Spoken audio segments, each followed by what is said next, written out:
پھر اکرام مجھے ایک مکان کے دروازے پر لے گیا اور رک گیا۔ یہ ہے، اس نے کہا۔ آگے بھی وہ کچھ بولنا چاہتا تھا لیکن ایک دلسوز نسوانی چیخ نے اس کی آواز بند کر دی۔ چیخ کی آواز اندر ہی سے ابھری تھی۔ ہم دونوں ٹھٹک گئے۔ چیخ شمسا کی تھی۔ میں نے مضطرب نگاہوں سے اکرام کو دیکھا۔ اس بار وہ بھی کچھ نہیں بول پایا تھا کہ قدموں کی بھاری آواز سنائی دی۔ کوئی دروازے کے پاس آ گیا۔ پھر نسوانی آواز ابھری۔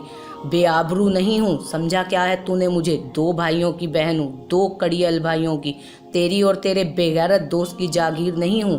ہاں، دوسری آواز سنائی دی۔ دروازے کو ہاتھ مت لگائیو، سوچ لے تیرے بچے اندر سو رہے ہیں، تینوں کی گردنیں مار دوں گا۔ یہ ایک بھاری مردانہ آواز تھی لیکن اس دوران دروازے کی زنجیر نیچے گر چکی تھی۔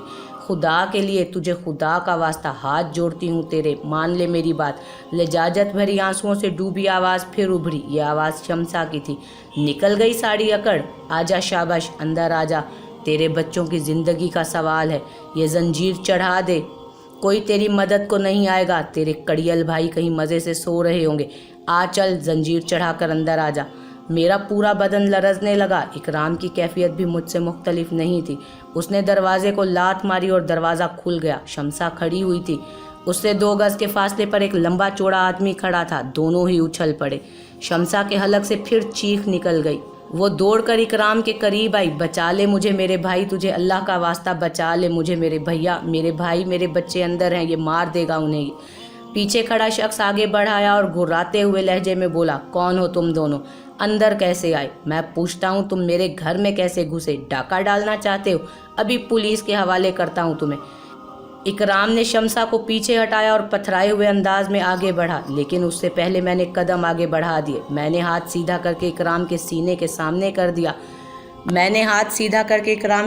کر دیا۔ وہ رک گیا اور میں اس بدکار شخص کو گھورتا ہوا اس کے قریب پہنچا۔ اس کے منہ سے بدبو کے بھبکے اٹھ رہے تھے۔ اکرام نے کہا، نہیں مسعود بھائی، تم شمسا بہن کو سنبھالو، اسے میں دیکھتا ہوں۔ میں نے اکرام کو دوبارہ ہاتھ سے پیچھے دھکیل دیا۔ میری خونی نظریں سامنے کھڑے شخص کو گھور رہی تھی۔ کون ہے تو؟ شوہر ہے اس کا؟ میں نے سرد لہجے میں پوچھا۔ نہیں بھائی، میرے شوہر کا دوست ہے یہ، اسے نشہ کرا کے باندھ دیا ہے اس نے، زخمی کر دیا ہے اسے، اور اب یہ مجھے بے عزت کرنا چاہتا ہے۔ پیچھے سے شمسا کی آواز ابھری۔ حالانکہ اکرام نے مجھے مسعود کہہ کر پکارا تھا لیکن شمسا کے تصور میں بھی نہیں آ سکتا تھا کہ یہ میں ہو سکتا ہوں، اس کا اپنا بھائی۔ صورتحال سمجھ میں آ گئی تھی۔ میرا ہاتھ اٹھا، اس شخص کے منہ پر پڑا اور وہ اچھل کر کوئی 5 فٹ دور جا گرا۔ اس کے منہ سے خون کی دھار پھوٹ پڑی تھی۔ میں آگے بڑھا اور میں نے جھک کر اس کا گریبان پکڑ لیا، تھوڑا سا اٹھا کر ایک لات اس کے سینے پر رسید کی۔ اس کے منہ سے ہائے نکل گئی۔ وہ کوہنیوں کے بل پیچھے کھسکنے لگا، چیخنے سے گریز کر رہا تھا کیونکہ خود مجرم تھا، شاید نہیں چاہتا تھا کہ باہر آواز جائے۔ میں نے اس کی پنڈلی پر ٹھوکر رسید کی اور وہ زمین پر لوٹنے لگا، کمر، سینے اور پنڈلیوں پر لاتعداد ٹھوکروں سے وہ بے ہوش ہو گیا۔ اکرام نے آگے بڑھ کر مجھے پکڑ لیا۔ مر جائے گا بدبخت، چھوڑ دو بھیا، وہ بے ہوش ہو گیا ہے۔ اکرام نے آگے بڑھ کر مجھے پکڑ لیا۔ بس کر دو بھیا، بس کر دو، مسعود بھائی رک جاؤ۔ اکرام اس طرح سامنے آیا کہ اب اگر میں اس شخص کو مارتا تو اکرام نشانہ بن جاتا، چنانچہ رکنا پڑا۔ شمسا خوف سے کانپ رہی تھی۔ بڑی مشکل سے اس نے کہا، مظلوم ہوں، دکھیاری ہوں میرے بھائی، تھوڑی سی مدد اور کر دو، میرا مرد اندر بندھا پڑا ہے، نشے میں تھا، اس نے دھوکہ دیا، اسے بھی مار دو، اسے ذرا ہوش میں لے آؤ، اللہ تمہیں اجر دے گا، تم نے ایک بے آسرا کی مدد کی ہے، اللہ تمہیں اس کا صلہ دے گا، بس تھوڑی سی مدد اور کر دو۔ بے ہوش شخص کو وہیں چھوڑ کر ہم اندر چلے گئے۔ کمرے میں لالٹین روشن تھی، فرش پر ایک شخص بندھا پڑا تھا، یہی شمسا کا شوہر تھا۔ ہم نے اسے سیدھا کیا، سر کے بال خون سے چپچپا رہے تھے۔ اس کا مطلب ہے کہ سر زخمی ہے، شمسا کراہتی ہوئی آواز میں کہہ رہی تھی۔ جیسا بھی ہے میرے سر کا سائبان ہے، میرا چھپر ہے، بچوں کا باپ ہے، میرا تو کوئی پوچھنے والا نہیں، اللہ تمہیں عزت دے میرے بھائیوں، سگے بھائی بن کر آئے ہو میرے، ہائے تم نے میری آبرو بچا لی، اللہ تمہاری بہنوں کی آبرو بچائے، میرے بھی بھائی تھے، چھین لیے تقدیر نے، ہائے یہ ہوش میں آ جائے تو اس سے پوچھوں کہ اب کیا کرے گا، نشے کا بھی کوئی رشتہ ہوتا ہے، سارے رشتے بھول جاتے ہیں یہ سسرے، بھابھی بھابھی کہہ کر دھوکہ دیا اس نے، فیضان، ارے فیضان اب تو اٹھ جاؤ، اب تو جاگ جاؤ فیضان، ایک کپڑا چاہیے بہن، اس کا سر زخمی ہے، اکرام نے کہا۔ میرے بدن میں اب بھی لغزش تھی، شمسا کی آواز کا قرب، اس کی باتیں دل چھید رہی تھیں۔ लेकिन सब्र करना आता है मुझे, सब्र करना जानता था, खुद को संभाले हुए था। शमसा ने अपनी ओढ़नी से एक कपड़ा फाड़ दिया। कितना खून बह गया है, जख्म गहरा तो नहीं है, लोहे का कड़ा मारा था सर पर, ज़्यादा जख्म है क्या? नहीं, फिक्र मत करो, बच्चे कहाँ हैं? दूसरे कमरे में है, वहीं सो रही थी मैं। इन दोनों के लड़ने की आवाज़ सुनकर इधर आई, देखा तो फैज़ान जख्मी हो गया था। ये उसे बांध चुका था। और फिर खुदा तुम्हें खुश रखे, तुम्हारी बहनों की आबरू बचाए। फैज़ान को बिस्तर पर लिटाने के बाद मैंने इकराम से कहा, इसे भी अंदर घसीट लाओ, देखो मर तो नहीं गया। फैज़ान होश में आ जाए तो उससे पूछेंगे कि अब वो क्या चाहता है। आप भी आइए भैया, आइए। इकराम ने कुछ इस तरह कहा कि मैं उसके साथ बाहर निकल गया। कुछ बात भी करनी थी आपसे। कहो। मेरी आवाज़ हलक में घुट रही थी। शुक्र है नशे में होने की वजह से ये ज़्यादा चीखा चिल्लाया नहीं, इस तरह बाहर वाले मुतवज्जो नहीं हो सके। हमें सोचने का वक्त मिल गया है। इस मरदूद के हाथ बांध डालते हैं, फिर फैसला करते हैं कि हमें क्या करना है। वैसे आपने कमाल ज़ब्त का सबूत दिया है, बहुत अच्छा किया है आपने। मेरा दिल टुकड़े टुकड़े हो चुका है इकराम, मेरा वजूद चकनाचूर हो चुका है। मैंने रूंधी हुई आवाज़ में कहा, क्या मैं नहीं जानता मसूद भाई? लेकिन मसूद भाई, शमसा बहन आपको बिल्कुल नहीं पहचानी। मेरे घर वाले मुझे ज़िंदा नहीं समझते इकराम। शमसा को तो मेरी ज़िंदगी के बारे में भी कुछ मालूम नहीं। मामू रियाज ने मुझे बदनसीब शमसा की कहानी सुनाई थी। उस वक्त वो उस जालिम शख्स के चुंगल में फंस चुकी थी। मेरे ख्याल में ऐसा नहीं है। इकराम बोला, क्यों? ये अंदाज़ा कैसे हुआ? उसने कई बार अपने भाइयों का जिक्र किया है। अल्लाह जाने, मैंने बेचारगी से कहा, मगर वो आपको बिल्कुल पहचान नहीं सकी। इसकी वजह भी मेरी समझ में आ रही है। वो शायद जहनी दबाव का शिकार है। मैंने आपको मसूद भाई और उसे शमसा बहन कहकर पुकारा, मगर वो इस बात पर भी नहीं चौंकी कि मैंने उसका नाम कैसे लिया। शायद तुम्हारा ख्याल दुरुस्त है। आर्जी तौर पर मेरे दिल में एक ख्याल आया था। भैया बताओ इकराम, मेरा दिमाग तो माऊफ है, बताओ क्या करूं? शमसा बहन इस दौरान आपको खुद पहचान लें तो दूसरी बात है, आप खुद उन्हें कुछ ना बताएं। हो सकता है उन पर कुछ जज्बाती असरात मुरतब हो जाएं। अब इन हालात में उन्हें यहाँ छोड़ना तो मुनासिब नहीं होगा। हम इन्हें खानका लिए चलते हैं, वहाँ इत्मीनान से सोचेंगे कि क्या करना है, जैसा तुम मुनासिब समझो। आपको इख्तलाफ तो नहीं है? नहीं, अब मुझे किसी बात से इख्तलाफ नहीं, मैंने कहा और इकराम मुतमईन हो गया। इसके बाद मैंने सारे काम किए थे। उस मनहूस शख्स को बांध कर डाल दिया गया था जिसने दोस्ती का भरम खोया था। शमसा का शोहर भी आहिस्ता आहिस्ता होश में आ रहा था। उसका नशा तो वैसे ही उतर चुका था। होश में आकर उसने वहशत ज़रा नज़रों से माहौल को देखा, फिर उठकर बैठ गया। कहाँ गया वो? सब ठीक है फैज़ान, होश करो, सब ठीक है। अल्लाह ने मदद भेज दी फैज़ान, मेरे भाइयों ने मुझे बचा लिया। हाय फैज़ान, तुमने तो मुझे कहीं का ना छोड़ा था। मैं कहती थी कि ये अच्छा आदमी नहीं है, इस पर भरोसा ना करो, मगर ना माने तुम। हाय फैज़ान, मुझे अल्लाह ने बचा लिया। शमसा रोते हुए बोली, बच्चे। फैज़ान घुटे घुटे लहजे में बोला, अल्लाह का करम है, सो रहे हैं, एक नज़र देखा उन्हें, भैया अभी आई। शमसा कमरे के दरवाजे से निकल गई। फैज़ान ने लालटेन की रोशनी में माहौल को देखा, फिर उसकी अपने दोस्त पर नज़र पड़ी। वो उछलकर खड़ा हो गया, चंद कदम आगे बढ़कर उसके करीब पहुंचा, उसे देखता रहा, फिर हमारी तरफ देखकर कहा, इसे क्या हुआ? मारा है हमने। इकराम बोला, मर गया? कम मसल है, ऐसे कहाँ मरेगा? फैज़ान ने कहा और उसे एक ठोकर रसीद कर दी। फिर वो हमारी तरफ मुड़कर बोला, तुम्हारा शुक्रिया अदा करना बेकार है। शुक्रिया कोई इज़्ज़तदार किसी इज़्ज़तदार के एहसान का अदा करता है। मुझ जैसे बेगैरत आदमी ने अगर तुम्हारा शुक्रिया अदा कर दिया तो उस लफ्ज़ की भी तौहीन होगी। वो दागदार हो जाती तो और मुश्किलात में डूब जाती, मैं ही उसे न जीने देता। इतना जलील इंसान हूँ मैं। इकराम ने हैरान नज़रों से मुझे देखा, मैं खामोश रहा था। चंद लम्हात के बाद फैज़ान ने कहा, मगर तुम दोनों रहमत के फरिश्ते बनकर इस वक्त यहाँ कैसे आए? और तुम्हें कैसे मालूम हुआ कि हम इधर से गुजर रहे थे कि हमें बहन के चीखने की आवाज़ सुनाई दी? वो दरवाज़ा खोलकर बाहर भागना चाहती थी। हमने उस शख्स की आवाज़ सुनी जो कह रहा था कि अगर बाहर निकली तो वो बच्चों की गर्दन दबाकर मार देगा, बस इसीलिए हम अंदर घुस आए। कमीना कुत्ता, मेरे बच्चों को। फैज़ान बेकाबू होकर फिर अपने दोस्त की तरफ दौड़ा, लेकिन इकराम ने उसे कमर से पकड़ लिया। वो बेहोश है, जज्बाती होना बेकार है। अब ये बताओ भाई कि आगे क्या करना है? ये मेरा बहुत पुराना दोस्त था, बड़ा मान था मुझे इस पर। फैज़ान ने कहा, इसकी असलियत मालूम हो गई, अफसोस करना बेकार है। तुम दोनों जिन रास्तों के राही थे वो अच्छे तो नहीं थे। ہاں احساس ہو گیا، آخر احساس ہو ہی گیا، مگر وہ خاموش ہو گیا۔ کچھ دیر کے بعد بولا، یہیں کے رہنے والے ہو؟ ہاں، اکرام نے جواب دیا۔ کچھ اور رحم کرو گے ہم پر؟ 3 معصوم بچوں اور ایک مظلوم عورت پر۔ اس کی آواز میں عجیب سی پشیمانی تھی۔ مظلوم عورت پر؟ تو کیا وہ تمہاری بیوی نہیں ہے؟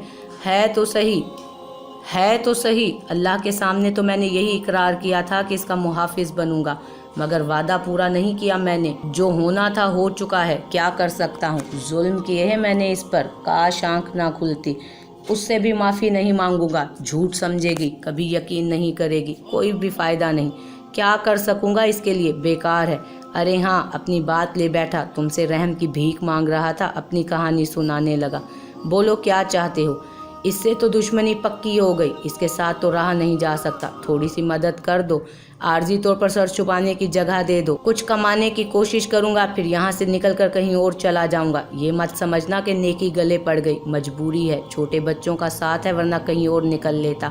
بن سکتی ہے کوئی بات؟ کسی سرائے وغیرہ میں رہو گے؟ اکرام نے پوچھا۔ پیسے نہیں ہیں، فیضان نے جواب دیا۔ اسی وقت شمسہ واپس آ گئی، فیضان کو دیکھ کر خوفزدہ لہجے میں بولی، چھوٹا جاگ گیا تھا، سلانے میں دیر ہو گئی۔ فیضان نے آنکھیں جھکا لی تھی۔ شمسہ نے آگے بڑھ کر پوچھا، درد ہو رہا ہے سر میں؟ گھاؤ گہرا ہے کیا؟ نہیں، ٹھیک ہوں۔ جاؤ فیضان، کچھ سامان ہو تو اٹھا لاؤ، اکرام نے کہا۔ اس بات پر میں نے بھی چونک کر اکرام کو دیکھا تھا۔ اکرام نے سب کچھ خود ہی سنبھال لیا تھا، میری ذہنی کیفیت جانتا تھا اور اس لیے پورے اعتماد سے عمل کر رہا تھا۔ ویسے بھی وہ بہت جذباتی ہو گیا تھا شمسہ کے سلسلے میں، اور اس کی وجہ میں بھی جانتا تھا، وہ خود بھی تو گھائل تھا۔ فیضان نے فوراً اس کی ہدایت پر عمل کیا۔ ٹین کا ایک صندوق اور کپڑوں کی پوٹلی، یہ اثاثہ تھا ان کا۔ شمسہ نے پوٹلی شانے سے لٹکائی اور فیضان سے بولی، ایک بچے کو اٹھا لو گے؟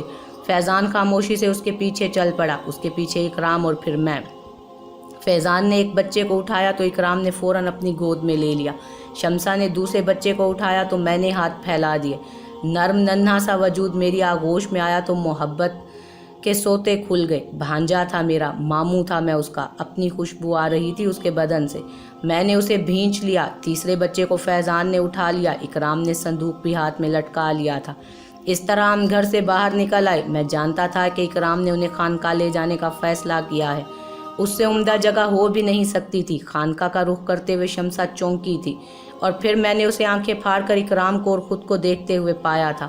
مجھے علم تھا کہ اکرام نے اس کی مالی مدد بھی کی ہے، ہو سکتا ہے شمسہ اسے پہچانتی ہو، لیکن اول تو رات اور پھر اس حادثے کی بدحواسی نے اسے اکرام پر غور نہ کرنے دیا ہو۔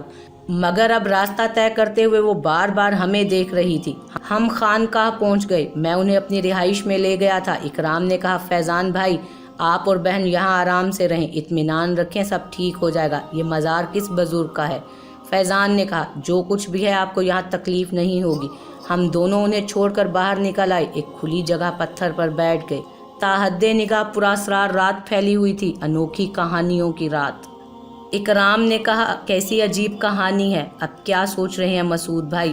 پتہ نہیں اکرام، میری کسی بات کو فریب نہ سمجھے مسعود بھائی، میری زندگی کا مقصد، میرا مسلک ثریا کی تلاش تھا، وہ مجھے شمسہ کی شکل میں مل گئی ہے۔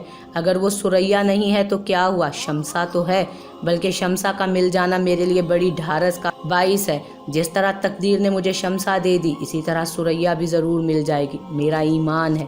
اسے تلاش کرنے کے لیے میں کوئی جد و جہد نہیں کروں گا، ہاں انتظار ضرور کروں گا کسی ایسے لمحے کا جو ثریا کو میرے سامنے لے آئے۔ آپ کا مشن الگ ہے اور میں اس میں کوئی مداخلت نہیں کروں گا، آپ جس طرح چاہیں اپنا مشن جاری رکھ سکتے ہیں، مگر میں اب شمسہ کی خدمت کروں گا، اس کی محرومیاں دور کروں گا۔ اکرام سخت جذباتی ہو رہا تھا، میں نے کوئی جواب نہیں دیا۔ کچھ بولیں گے نہیں مسعود بھائی؟ کیا کہوں اکرام، میں نے آج پہلی بار کئی کام آپ کی مرضی کے خلاف کر ڈالے، میرا مطلب ہے آپ سے پوچھے بغیر۔ میں نے تمہیں اپنا محکوم کبھی نہیں سمجھا، اس عمل سے آپ ناراض تو نہیں ہیں؟ وہ میری بہن ہے اکرام، اسے سہارا دیا ہے تم نے۔ میں نے بھرائی ہوئی آواز میں کہا، شکریہ بھیا، میرا حوصلہ بڑھ گیا ہے، میں اس کے لیے سب کچھ کروں گا جو بن پڑے گا، کروں گا۔ میں ایک درخواست کروں تم سے اکرام؟ حکم دے مسعود بھائی، اسے میرے بارے میں کچھ نہ بتانا۔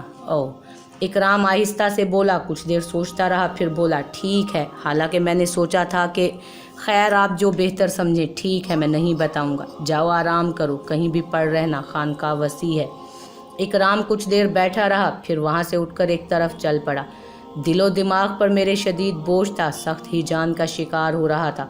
शमसा को कलेजे में भर लेने को जी चाह रहा था, रुआं रुआं चीख रहा था। सारे बदन में ज्वार भाटे उठ रहे थे, मगर खौफ का शिकार था। पता नहीं मेरा ये अमल मुझे क्या सज़ा दे। अभी इजाज़त नहीं थी, अभी सब्र करना था। इकराम के अल्फाज ने जज्बाती कर दिया था और मैं शमसा के पास पहुंच गया था, मगर ये ज़रूरी था। बरवक्त पहुंचे थे हम लोग। न जाने क्या हो जाता, न जाने वो मनहूस मेरी शमसा के साथ क्या सलूक करता। बेचैनी उरूज पर पहुंची तो आंखें बंद करके मुराकबा करने लगा। उस वक्त मुझे शमसा के लिए रहनुमाई दरकार थी। मैं उन्हीं की मोहब्बत में मगलूब हो रहा था, मगर कोई इशारा नहीं मिला, कुछ नहीं हुआ।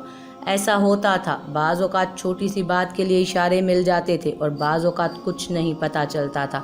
गोया मामला मेरी स्वाबदीद पर है। ताहम इस फैसले पर अटल था कि शमसा पर खुद को जाहिर नहीं करूँगा। बाकी रात भी सोचते हुए गुजरी थी।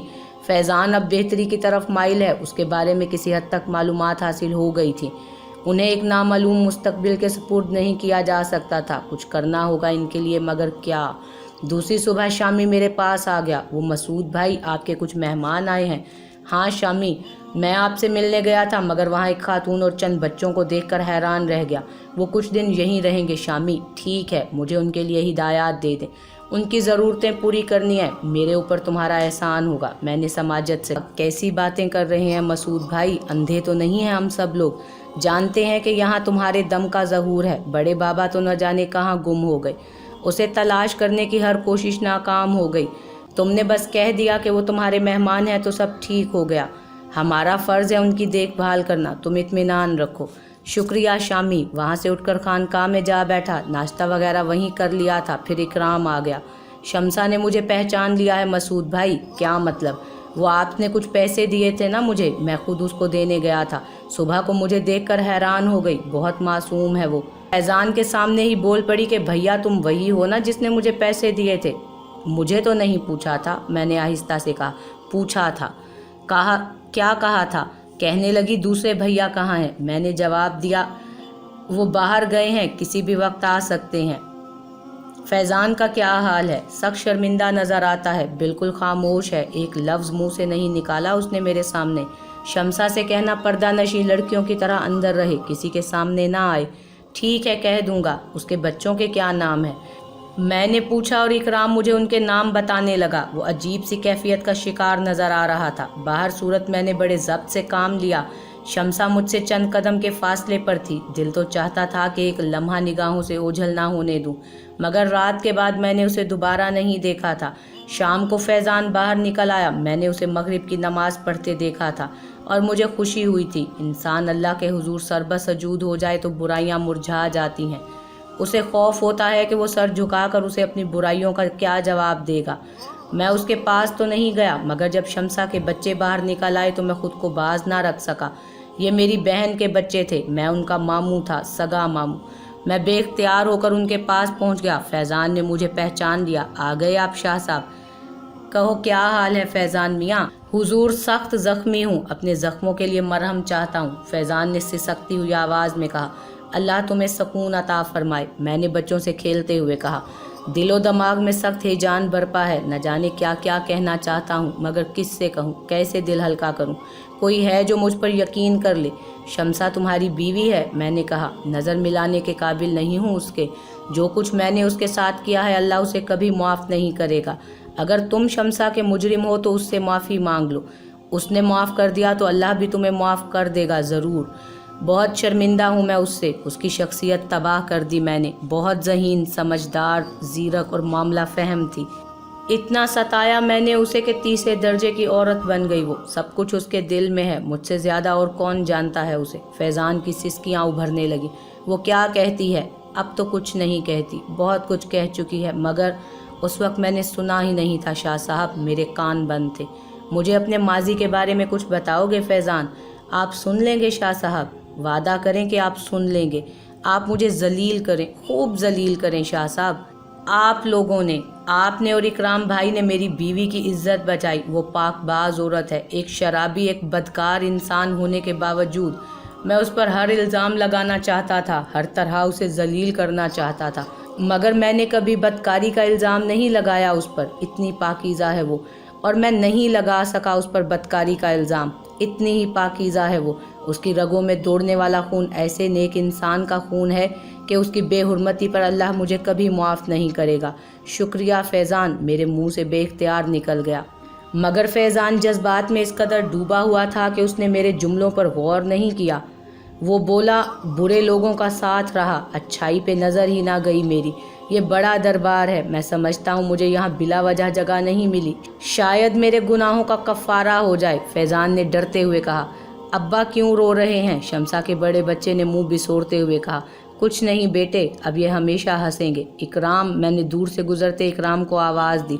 जी भाई। इकराम करीब आया। उसने जानबूझकर मेरा नाम लेने से गुरेज किया था, वरना वो मुझे कभी भी खाली भाई नहीं कहता था। बच्चों को इनकी माँ के पास पहुँचा दो। जी। इकराम बच्चों को लेकर चला गया। फैज़ान ने फिर गर्दन खम कर ली।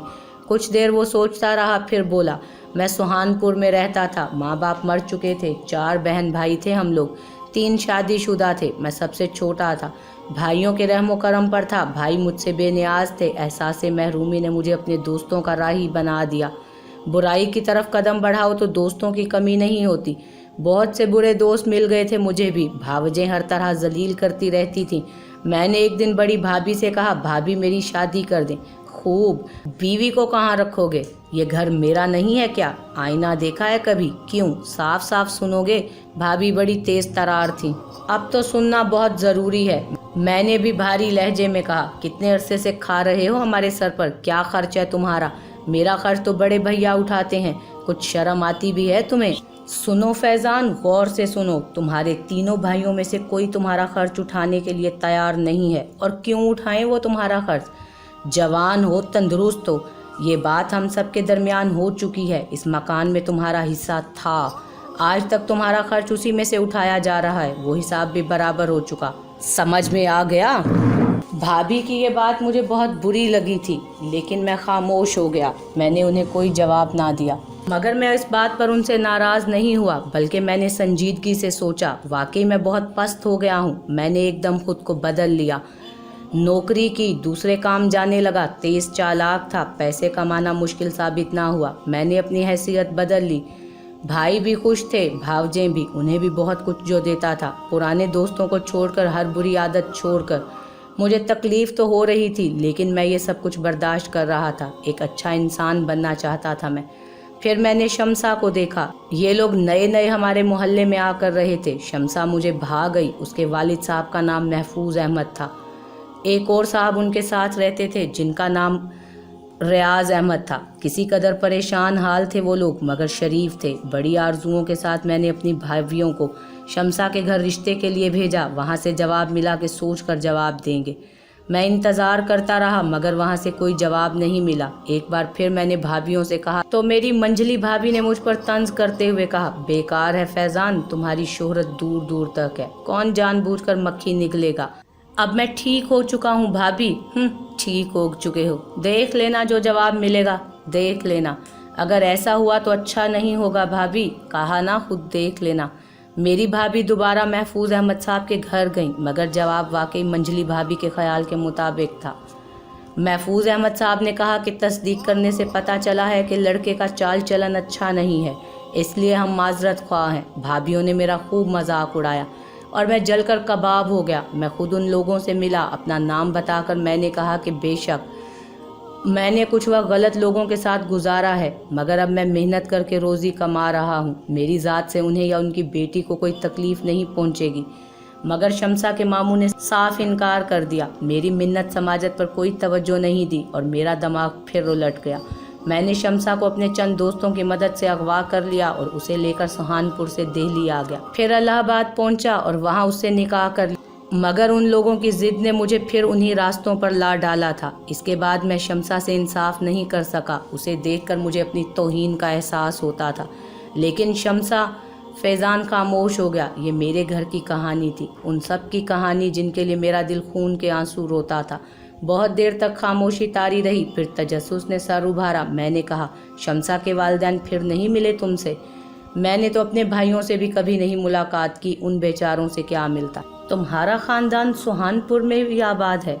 हाँ, वहीं पैदा हुए थे हम लोग, दादा परदादा भी वहीं के हैं और शमसा के अहले खानदान वो कहीं और से आकर आबाद हुए थे। फैज़ान ने जवाब दिया। फैज़ान को कुरेद कुरेद कर मैं इस दौर का तायुन करने लगा जब मामू रियाज मुझे थाने में मिले थे। उन्होंने मुझे शमसा के बारे में बताया था। ये पता चलाना चाहता था कि वो लोग अब भी वहीं रहते हैं या कहीं और।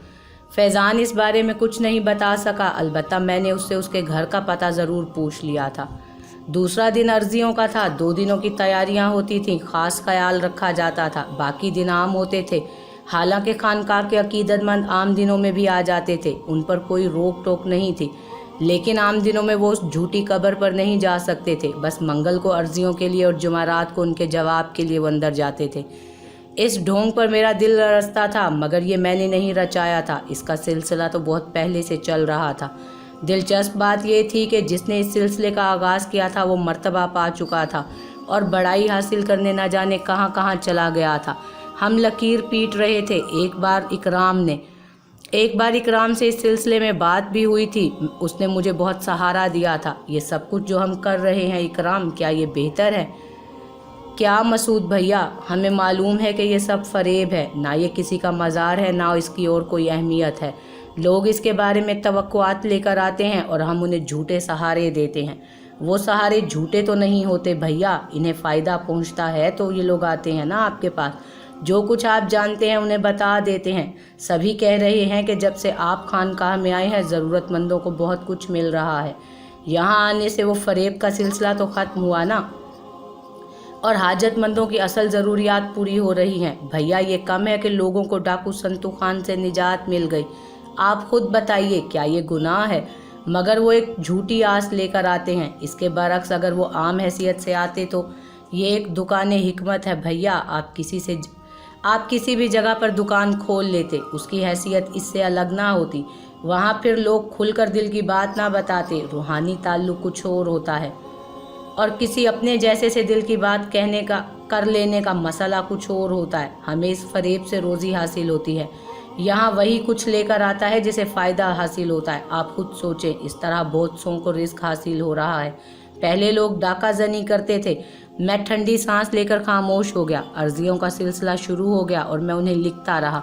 मामूल में कोई फ़र्क नहीं था, लेकिन बुध की रात मेरे लिए बड़ी कठिन थी। मुझे उस रात शदीद कुर्ब से गुजरना पड़ा। अमूमन मैं हर अर्जी के लिए मुराकबा करता था और मेरी रहनुमाई हो जाती थी, लेकिन उस रात कुछ ना हुआ। स्पाट और सुनसान रात। मेरे तमाम राब्ते टूट गए थे। मुझे कोई इशारा नहीं मिला था। मेरा दिल पंखे की तरह लरजने लगा था। ये नापसंदीदगी का इजहार है। खामोशी का एहसास दिलाया जा रहा है। नाफरमानी का मुजरिम करार दिया जा रहा है मुझे। वही हुआ जिसका खदशा था, आखिर वही हो गया। मैं बार बार कोशिश करता रहा, लेकिन कामयाबी नहीं हुई। यहाँ तक कि सुबह हो गई। मुझ पर अजीब सी कैफियत तारी हो गई थी। दिलो दिमाग सुन्न हो गए थे। हर एहसास ख़त्म हो गया था। मामूलात जारी हो गए। शमसा के बच्चे मेरे पास आ गए। उनमें से एक वाकई मेरा हमशक्ल था। मेरा बचपन बिल्कुल ऐसा ही था। और क्या करूं और क्या कर सकता हूं? वो मेरे पास है, मेरी रिहाइश गाह में है, मगर वो नहीं जानती कि उसका बरसों से बिछड़ा हुआ भाई उसके इतना करीब है और मैंने दोबारा उसकी सूरत नहीं देखी थी कि कहीं मोहब्बत ना अवध आए, कहीं सब कुछ खो ना बैठूं। और क्या करूं?